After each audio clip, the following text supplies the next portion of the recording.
एक छोटे से कस्बे में समीर नाम का एक लड़का रहता था। बचपन में ही पिता की मृत्यु हो जाने के कारण परिवार की आर्थिक स्थिति बड़ी दयनीय थी।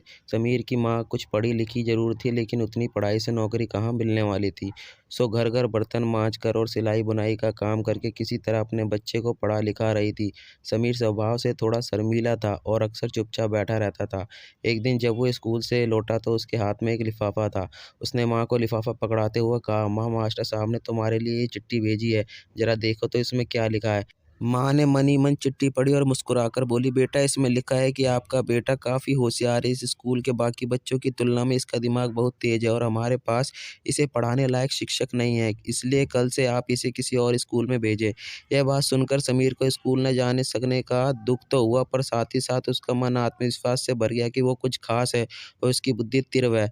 माँ ने उसका दाखिला एक अन्य स्कूल में करा दिया। समय बीतने लगा। समीर ने खूब मेहनत से पढ़ाई की। आगे चलकर उसने सिविल सर्विस की परीक्षा पास की और आईएएस ऑफिसर बन गया। समीर की माँ अब बूढ़ी हो चुकी थी और कई दिनों से बीमार भी चल रही थी और एक दिन अचानक उनकी मृत्यु हो गई। समीर के लिए ये बहुत बड़ा आघात था। वह बिलख-बिलख कर रो पड़ा। उसे समझ नहीं आ रहा था कि अब अपनी माँ के बिना वो कैसे जिएगा। रोते-रोते ही उसने माँ की पुरानी अलमारी खोली और हाथ में उनकी माला, चश्मा और अन्य वस्तुएं लेकर चूमने लगा। उस अलमारी में समीर के पुराने खिलौने और बचपन के कपड़े तक सँभाल कर रखे हुए थे। समीर एक-एक कर सारी चीज़ें निकालने लगा और तभी उसकी नज़र एक पुरानी चिट्ठी पर पड़ी।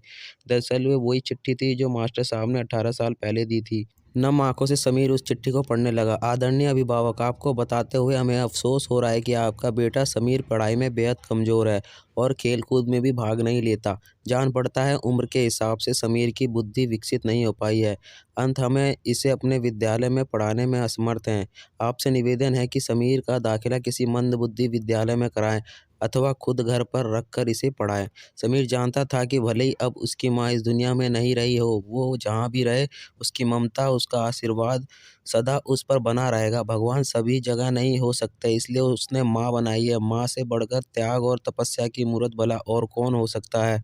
हम पढ़ लिख लें, बड़े होकर कुछ बन जाए, इसके लिए वो चुपचाप न जाने कितनी कुर्बानियाँ देती है। अपनी ज़रूरतें मारकर हमारे शौक पूरा करती है। यहाँ तक कि संतान बुरा व्यवहार करे तो भी माँ उसका भला ही सोचती है। सचमुच माँ जैसा कोई नहीं हो सकता। वीडियो कैसी लगी कमेंट में ज़रूर बताएँ। चैनल को लाइक और सब कहानी कैसी लगी कमेंट में ज़रूर बताएं। वीडियो को लाइक, चैनल को सब्सक्राइब ज़रूर करें।